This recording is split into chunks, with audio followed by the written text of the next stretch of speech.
Welcome to Kyrgyzstan. If you love unique journeys, remember to subscribe and like the channel so you won't miss any new discoveries.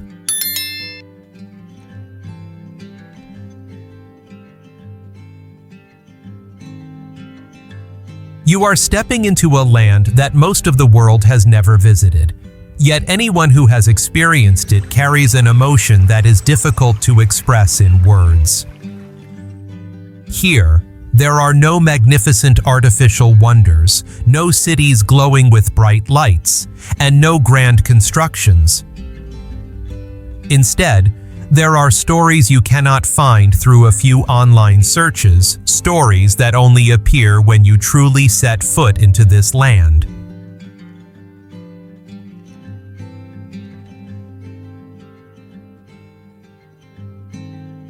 A place without clear borders, where lakes have no outlet, where roads have no signs, and where people do not measure time by calendars, but by the rhythm of the mountains.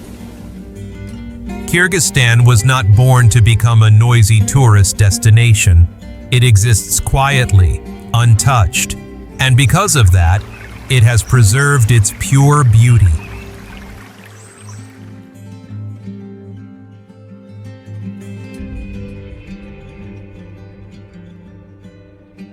You will encounter epic tales many times longer than the Iliad, passed naturally from child to child on horseback as part of their childhood.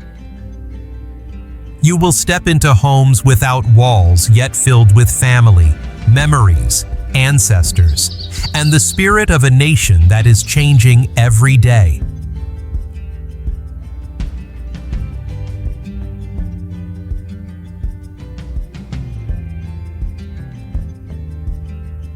Have you ever heard of Kyrgyzstan? And if not, are you willing to stay until the end of the journey to understand why this land is so special?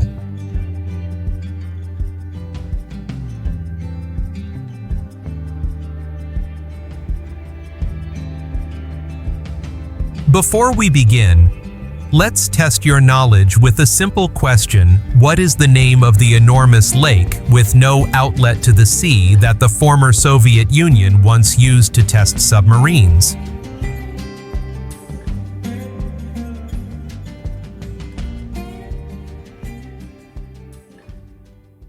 Issyk-Kul. Although surrounded by snow-covered mountain ranges, Issyk-Kul never freezes thanks to strong geothermal activity beneath the lakebed. And with an area comparable to that of a small nation, the lake once served as a key stop for caravans traveling along the Silk Road.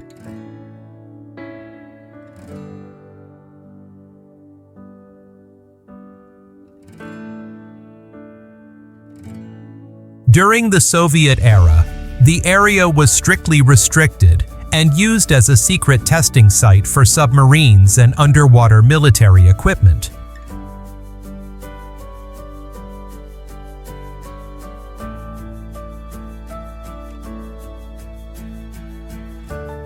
The lakeside villages once welcomed merchants from China, Persia, and even Venice, who came to exchange goods, ideas, and stories.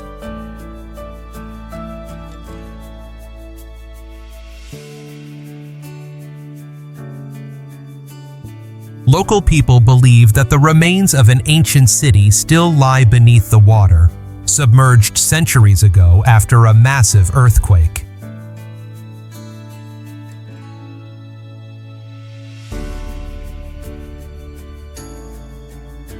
Every summer, Kyrgyz communities from all regions gather here to participate in festivals featuring horseback sports, swimming, and traditional musical performances.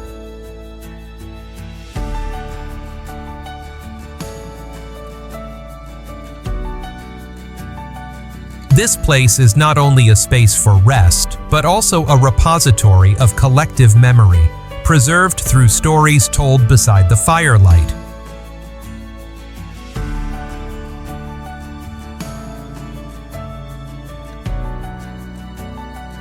Although major roads now circle the lake, many people still choose to return to old ways by riding horses to experience the original nomadic spirit.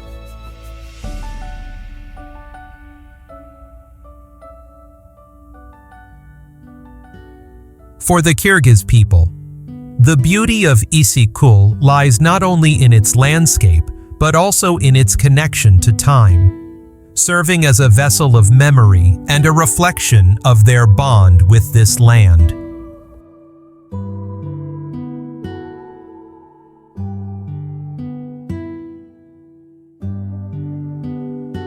Karakol. From the shores of Issyk-Kul, this place emerges as a crossroads where history, faith, and waves of migrants once stopped to find temporary refuge, and the city was shaped by Russian communities who fled conscription under the Tsar, bringing with them their woodworking and farming traditions.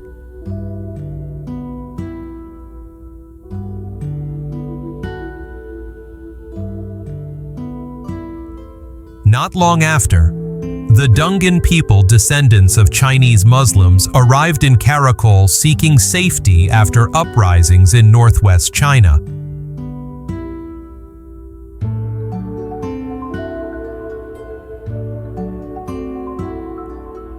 Today, a wooden Orthodox church still stands beside a Dungan mosque constructed entirely without nails.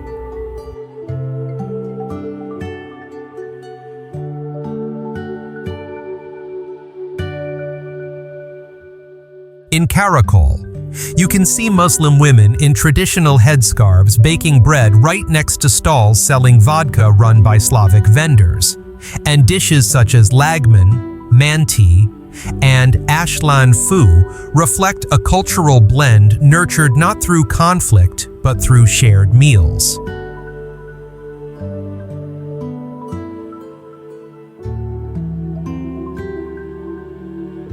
Karakol later became a major mountaineering hub during the Soviet era, serving as a launching point for expeditions into the Tersky Alay range.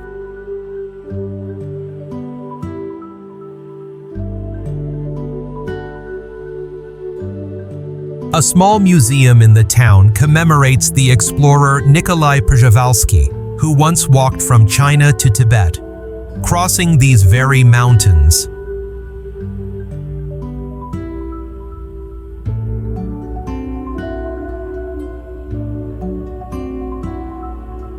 Although now a growing tourist destination, Karakol has preserved the layout of its old quarter as if to remind visitors that not everything old should be replaced.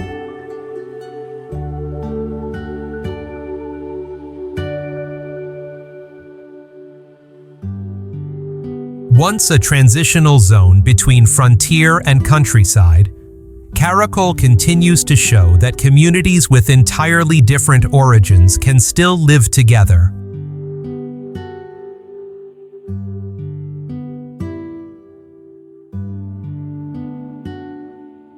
Ala-Kul Trek and Tersky, Ala-Tau.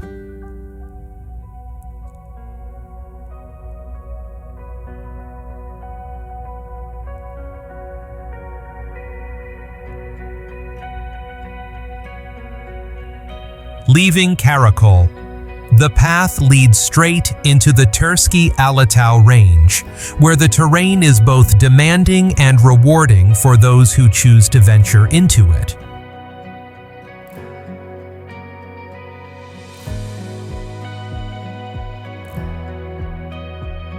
The Ala-Kul Trail is considered one of the most beautiful routes in Central Asia, winding past glacial lakes, high mountain passes, and deep valleys.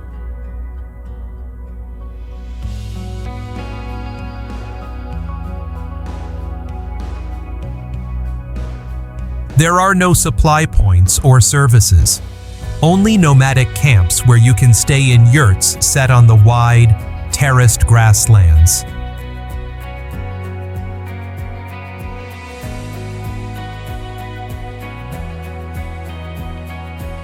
Lake Ala-Kul, sitting at more than 11,500 feet above sea level, is difficult to reach. Yet many say its scenery can change the way a person sees the world.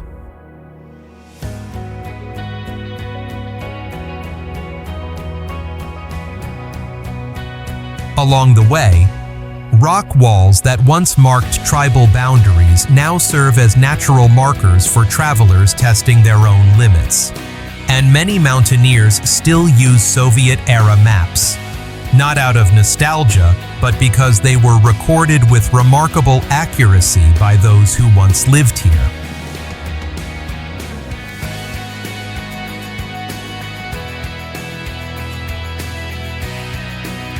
Many trekkers share that it is the harsh weather itself that makes them feel the deepest warmth from strangers who cross the same rugged path.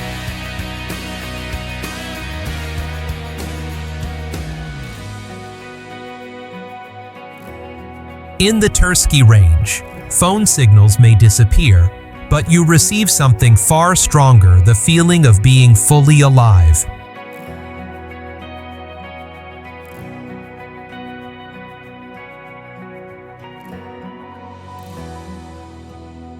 And when you return to the city, what lingers is not the altitude, but the silence between heartbeats in the moment when only time itself remained.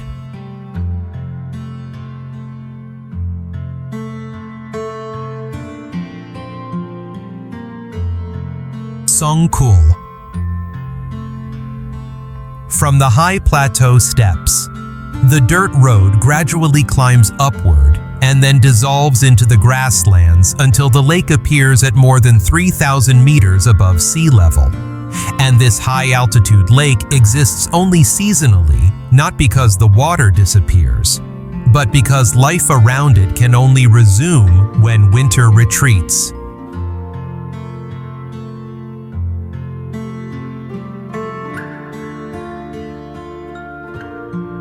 Every June, nomadic families migrate to the lake, bringing their livestock, fabric yurts, and customs preserved through centuries.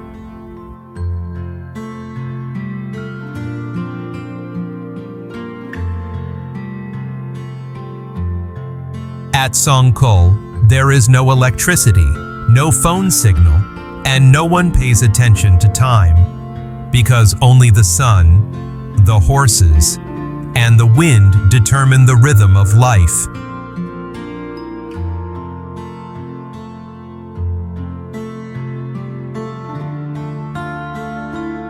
The yurts are set facing east according to tradition to welcome the first light of dawn, a ritual that requires no explanation.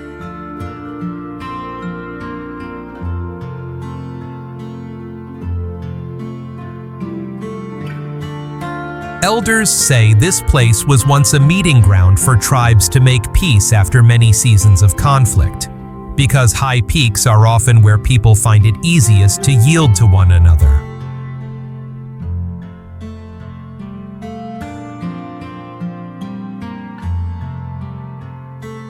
On clear nights, the sky glows with so many stars that you can follow the constellations with the naked eye and understand how ancestors once used the heavens as their map.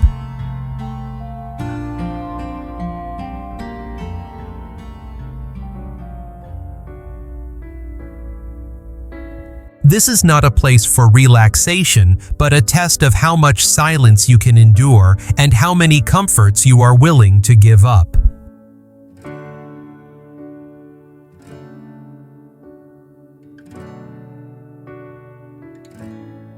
By autumn, families pack their belongings, gather their herds, and depart, leaving the lakeshore empty as if no one had ever been there. And perhaps it is the impermanence of all this that makes summer in this land the moment everyone awaits throughout the year.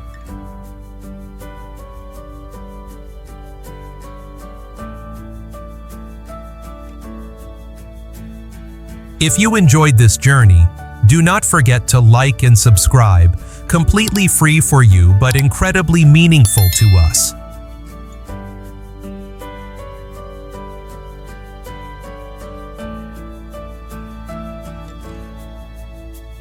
Tash, Rabat. Leaving the highlands of Song-Kul, the winding road heads south into a deep valley of the Tian Shan range, where Tash Rabat still stands firm against the weight of time.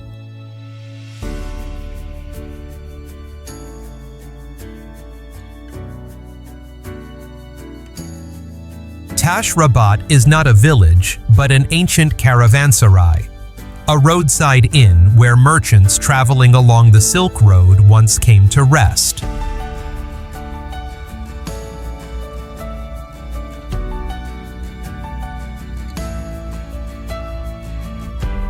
Built entirely of stone in the 15th century, the structure once functioned as a fortress, an inn, and a shelter protecting travelers from bandits and blizzards.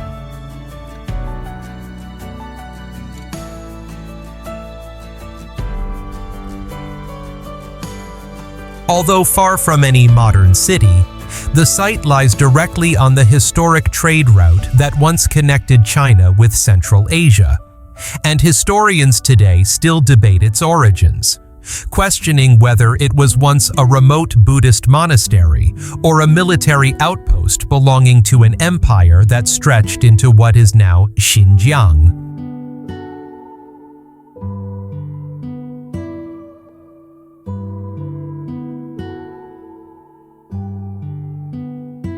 Inside Tash Rabat are more than 30 small windowless rooms that once served as sleeping quarters for merchant caravans and their horses during the freezing nights.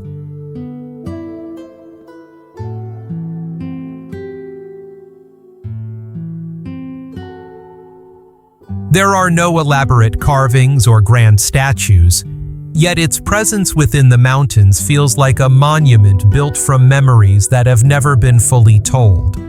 And today, only a few families live nearby, setting up yurts each season to welcome visitors wishing to experience what staying here was like for ancient traders.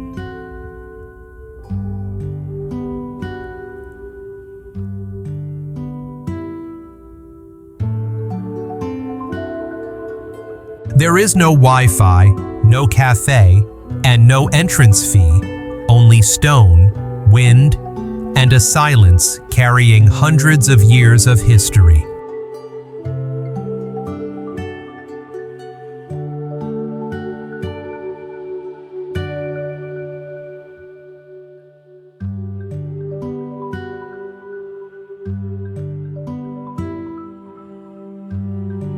And when you leave Tash Rabat, it does not feel as though you have visited a historical site, but as if you have quietly passed through a chapter that history has not yet finished writing.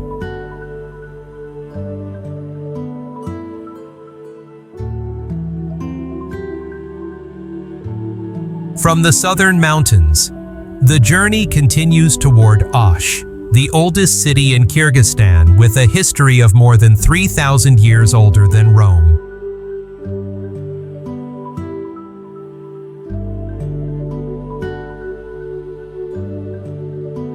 Osh City. Once a crucial stop on the Silk Road where caravans rested before crossing the treacherous passes of the Pamir Range. The city's center is home to Suleiman II, a massive rock mountain recognized by UNESCO as a World Heritage Site.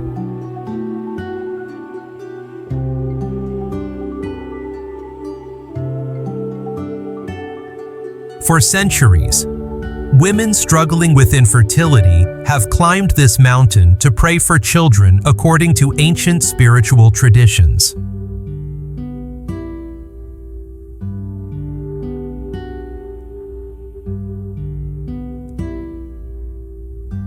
The mountain slopes still preserve petroglyphs and pre-Islamic shrines, evidence that this place was once a sacred center for many cultures and religions.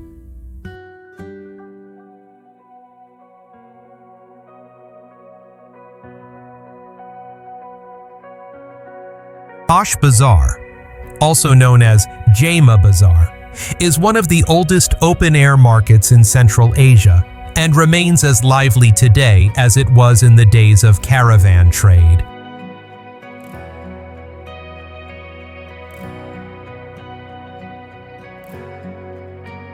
Here, Tajik, Uzbek, and Kyrgyz people cook, trade, and converse together, turning the market into a living museum of the rich heritage of the Fergana Valley.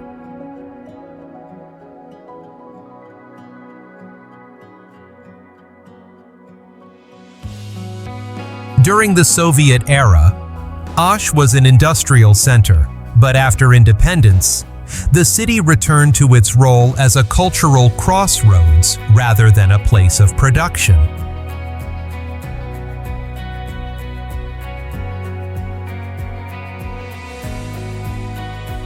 Many schools still teach in 3 languages, Kyrgyz, Uzbek, and Russian, as a daily testament to the deep diversity of the region.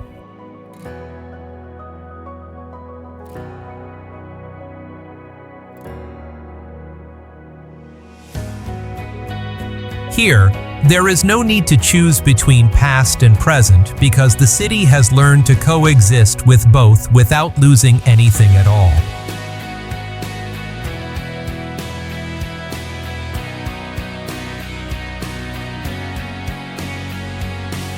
Skazka Canyon.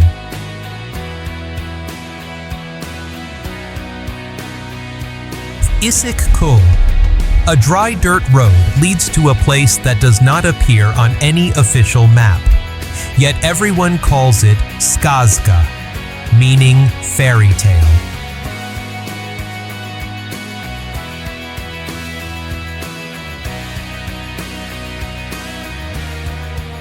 This canyon is not famous because of development or promotion, but because its strange rock formations compel anyone passing through to stop.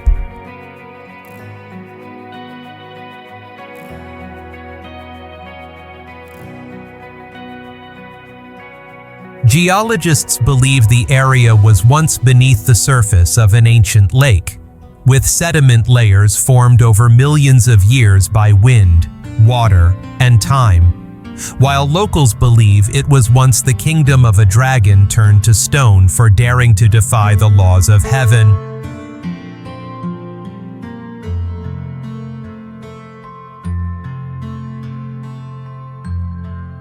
There are no signs or fences, only faint trails left by nomads after centuries of movement, and many explorers have become lost here because the landscape shifts in color and form with the light and weather, making the canyon seem alive in its own way.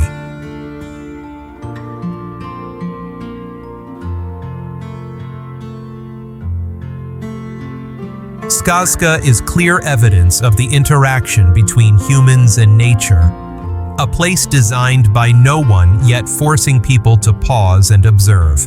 And although it is not officially recognized as a national park, local residents still take care of it, clean the area, and guide visiting travelers.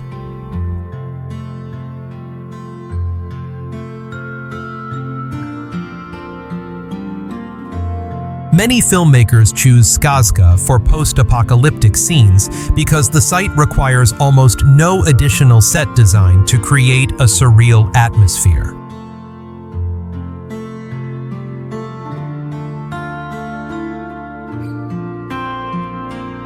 Just a few kilometers from Issyk-Kul, Skazka feels like a gateway into another layer of time, where geological memory speaks louder than words. And if there is one place in Kyrgyzstan where you do not need to know the name and only need to stand still and feel, it is Skazka Canyon.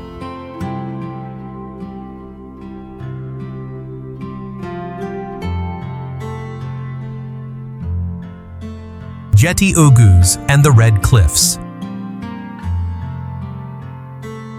From Skazka Canyon, just a few hours' drive southwest along the edge of Issyk-Kul, the red cliffs of Jeti-Ögüz rise like a legend carved into the earth.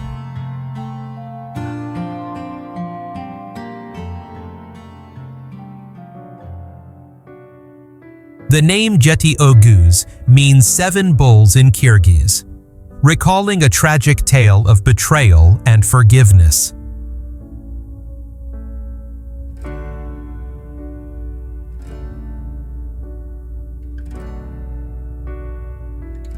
According to the legend, a Kyrgyz Khan kidnapped the wife of his closest friend and kept her as his own, and in her sorrow, the woman died, her blood seeping into the earth and forming 7 red rock formations that stand as silent witnesses.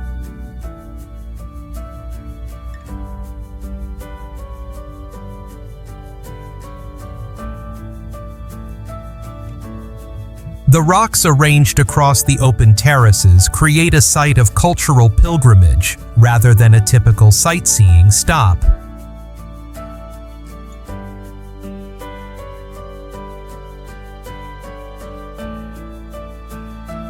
During the Soviet era, this was a favorite retreat for high-ranking officials, including Brezhnev, who once signed an agreement here.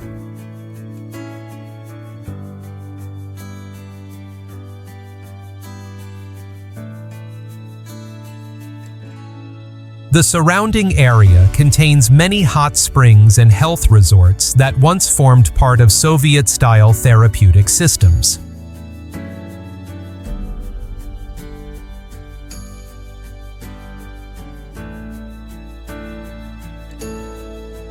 Although it welcomes visitors, locals do not charge an entrance fee because they regard Jeti-Ögüz as a spiritual heritage that transcends material value.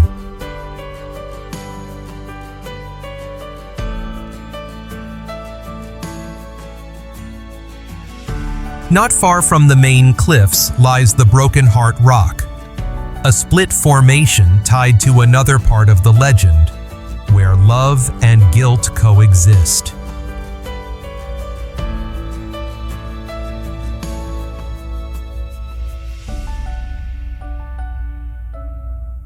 Some archaeologists believe the area once hosted temples or ritual sites from the pre-Islamic era, though the traces have long been erased by wind and time.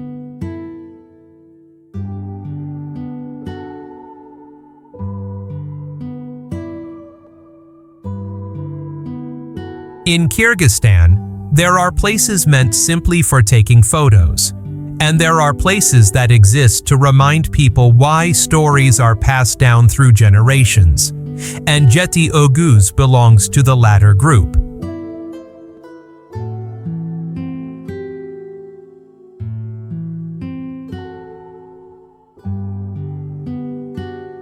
Before moving on to the next section, challenge your knowledge with this quick question. What does the name Jeti-Ögüz translate to?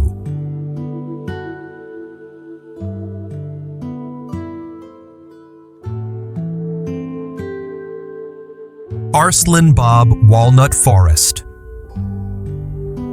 From the southern mountains of the Fergana Valley, a winding road leads to Arslanbob, considered the largest natural walnut forest in the world.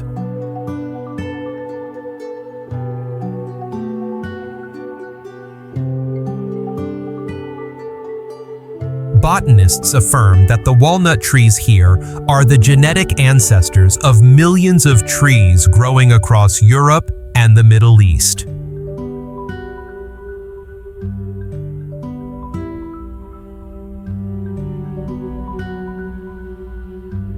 With an area of more than 27,000 acres, the forest dates back to ancient times and appears in the chronicles of Alexander the Great, who is believed to have carried its seeds westward.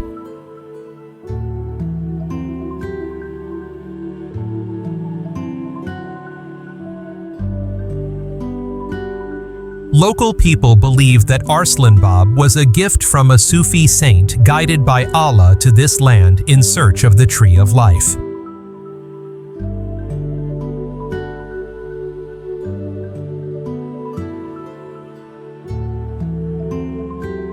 Across generations, Villagers have continued harvesting wild walnuts in autumn using traditional methods passed down for centuries.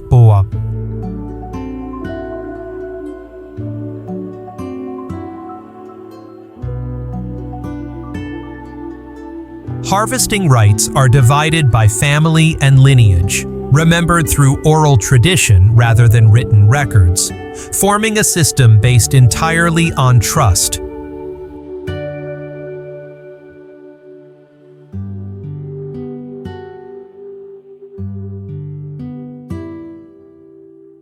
Beyond walnuts, the forest contains wild almonds, apples, pears, and more than 130 species of native plants found nowhere else.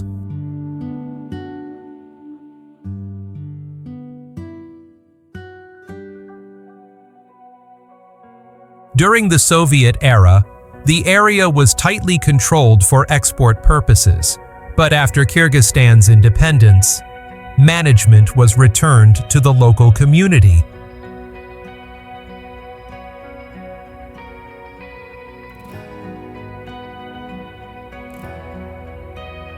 Visitors can stay in community guest houses where most meals are made with ingredients from the forest or from home gardens.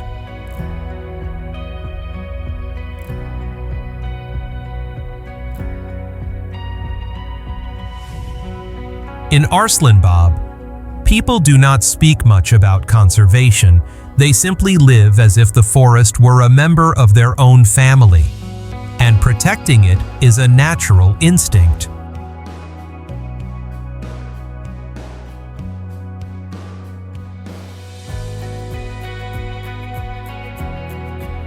If there is a place on the map where wealth cannot be measured by money, it is this forest, where people and walnuts have existed together through thousands of autumns.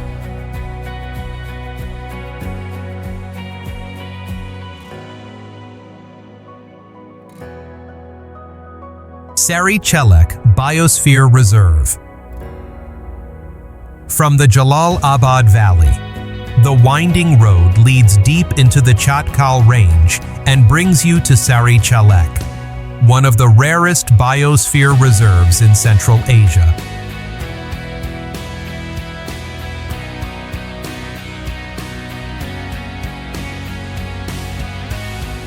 Recognized by UNESCO since 1978, this area is a rare model of a natural system functioning intact without the pressure of urban development.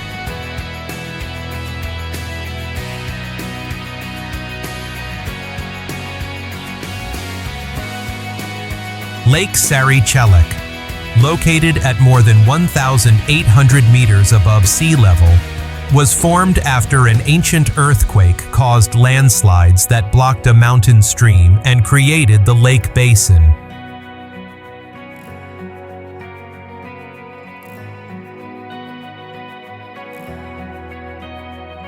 Surrounding the lake is a condensed ecosystem where temperate forests, coniferous forests, alpine meadows, and remnants of glaciation coexist within just a few dozen kilometers.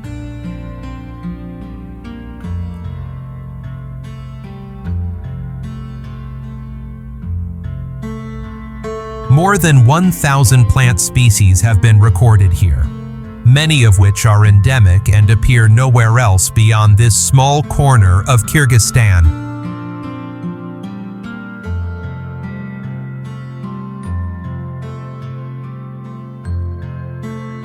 The area is also home to brown bears, mountain goats, golden eagles, and snow leopards, all species listed under global conservation monitoring.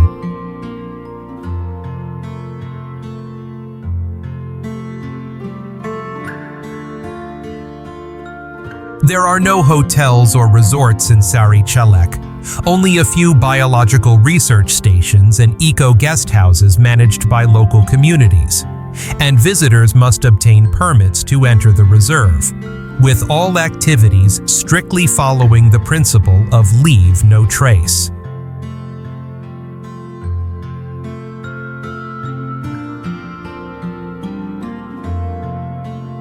During the Soviet era, this place served as an ecological observation zone, though much of the research data has never been published, and local residents do not consider the forest a wilderness but a living space recognized and passed down through generations.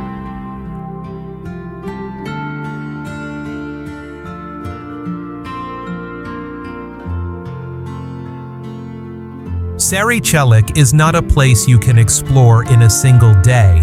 It is a place that forces you to slow down, listen, and stop treating nature as merely a backdrop for photographs.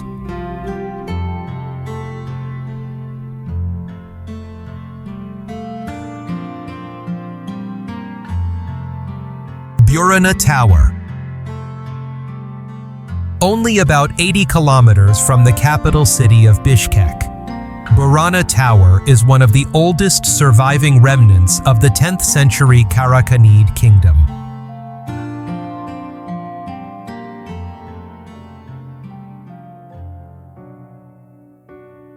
The tower originally stood 45 meters tall, but its upper portion was destroyed after a 15th century earthquake, leaving it at roughly 25 meters today.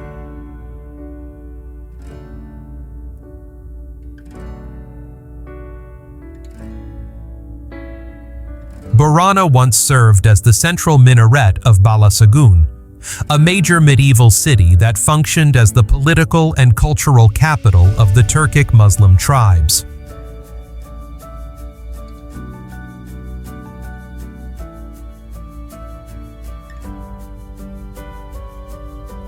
Scattered around the tower are dozens of stone statues and ancient tombstones carved in honor of fallen warriors.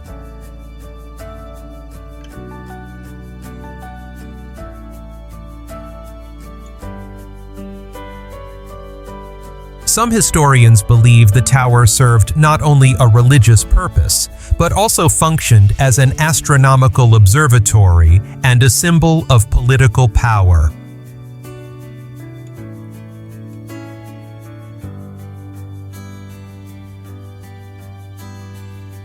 During the Soviet era, the area narrowly escaped destruction caused by agricultural expansion thanks to timely archaeological intervention that preserved the ruins.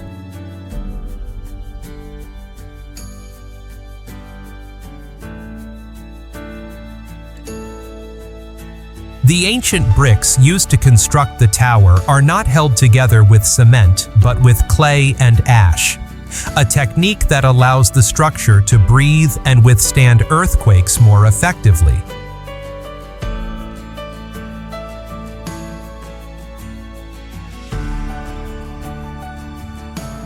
Today, visitors can climb the narrow spiral staircase to reach the section of the tower once used to call the faithful to prayer.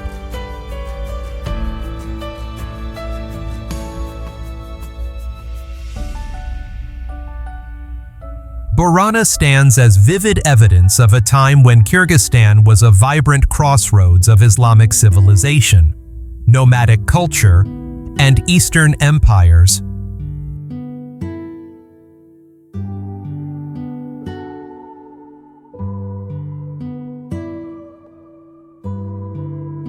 Amid the quiet countryside, the tower still rises like a finger pointing toward the sky, reminding us that there were eras so grand that they are difficult to imagine today.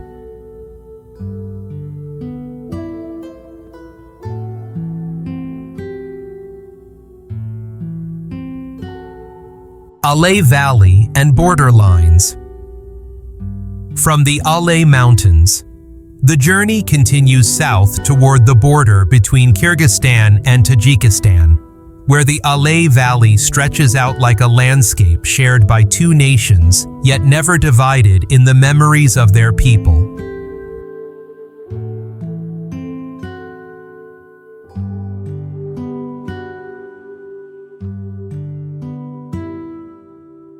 The Alay Valley has long been home to Kyrgyz, Tajik, and Pamiri communities, where language, faith, land customs blend naturally without the need for a defined boundary.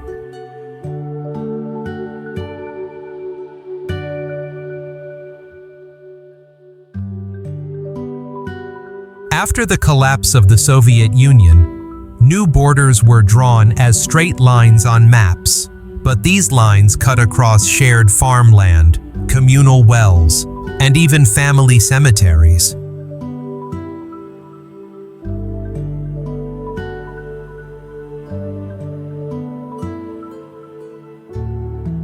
Many families have relatives just across the border and must obtain permits to see one another, even when separated by nothing more than a small stream.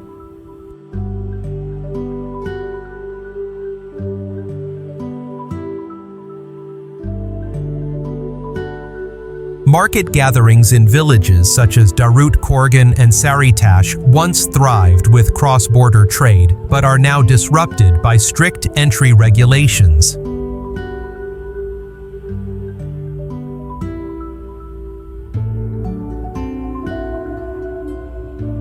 The Alay Valley is also a major commercial corridor of Central Asia, linking Kashgar with Dushanbe through the treacherous Irkeshtam Pass.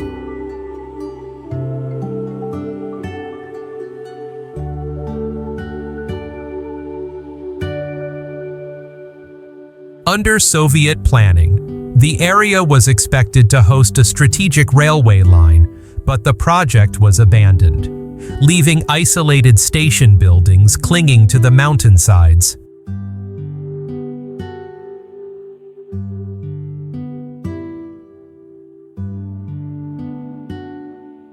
Despite administrative divisions, traditions such as horse festivals, weddings, and funerals still take place across the border as if those lines had never existed.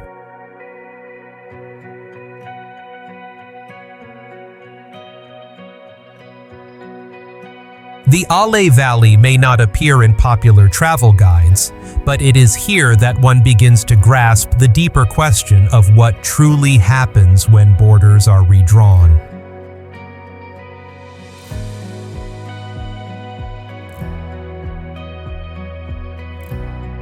Where memories choose to remain and whom they belong to are things a map can never decide.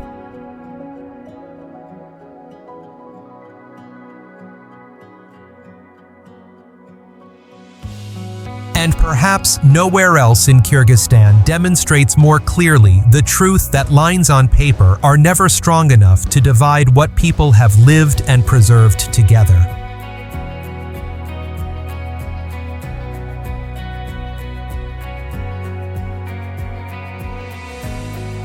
Bishkek.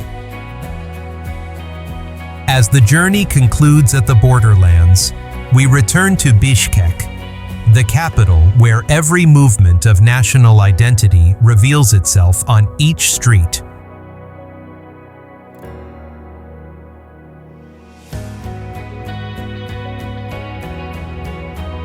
Once merely a small Russian fort named Pishpek, the city was later renamed Frunze in honor of a Red Army general during the Soviet era.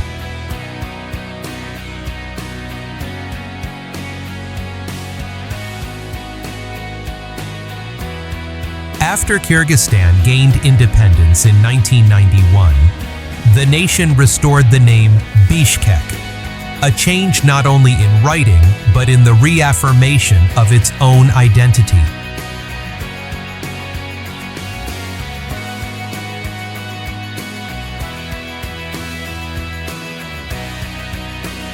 Ala-Kul Square is the political center of the country, the site of the 2005 Tulip Revolution and other uprisings that reshaped the government.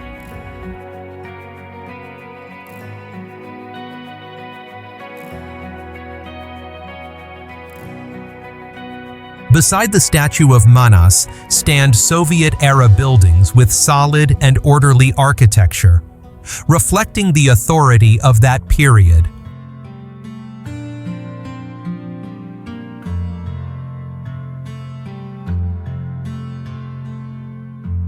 Bishkek brings together mountain Kyrgyz, Russians, Uzbeks, and Uyghurs, all weaving through the crowded aisles of Osh Bazaar every morning.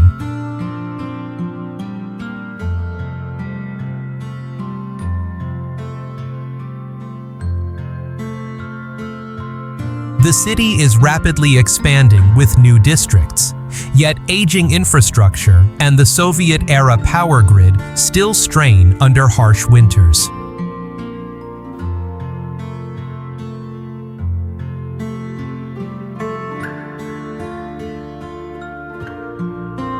Universities in Bishkek teach in 3 languages: Kyrgyz, Russian, and English, reflecting modernization amid ongoing transition.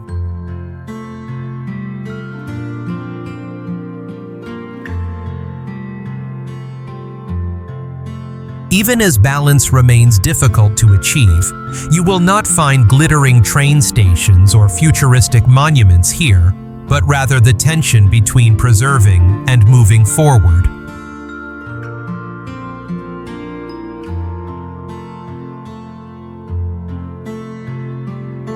Young people dream of going abroad, yet they carry Kyrgyz identity with them as a spiritual belonging they cannot leave behind.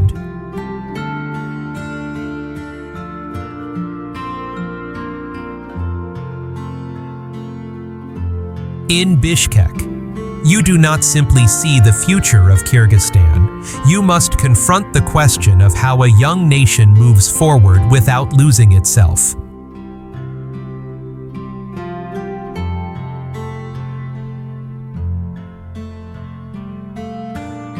Yurt traditions.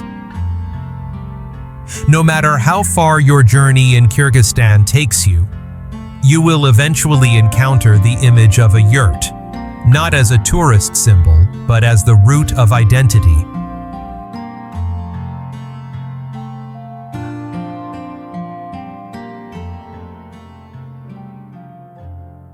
A yurt is not merely a home, but a mobile social unit where family, rituals, and memory coexist within a circular space.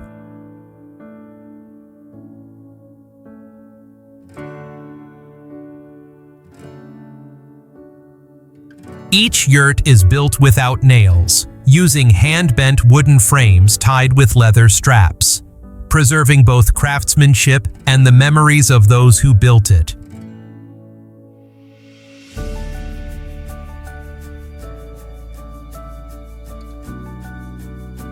Its door always faces east, not for the sunrise view, but because ancestors believed the morning light carried the energy of life.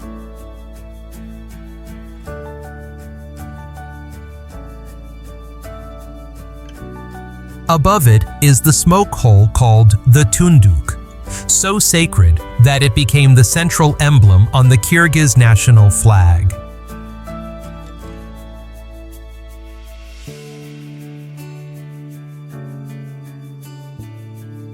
Inside the yurt, space is divided clearly: the right side for men, the left for women, and the area opposite the door for guests or ancestors.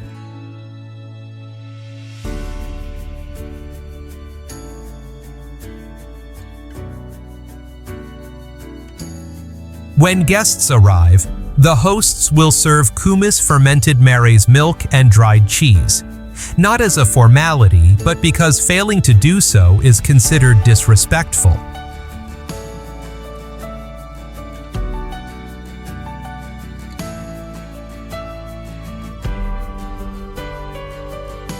Today, some families use the yurt as a summer residence or as an early classroom for children before they step into the modern world.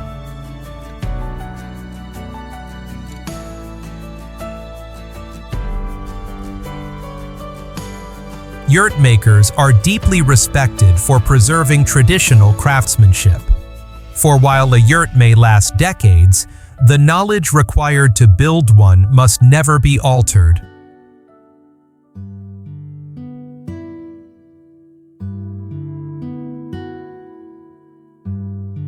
You have just journeyed through a Kyrgyzstan that needs no embellishment, a land where mountain ranges seem to whisper the stories of ancestors, where unnamed paths still lead people back to memories carried across generations, and where yurts open their doors as if the concept of strangers never existed.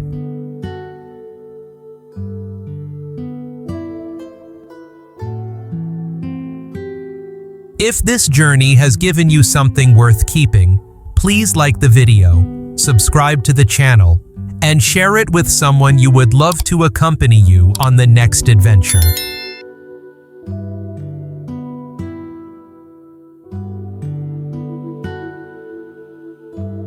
Thank you for traveling with us until the very end, because in this world there remain places that do not need fame to be discovered, yet always deserve to be fully heard. See you again on the next journey.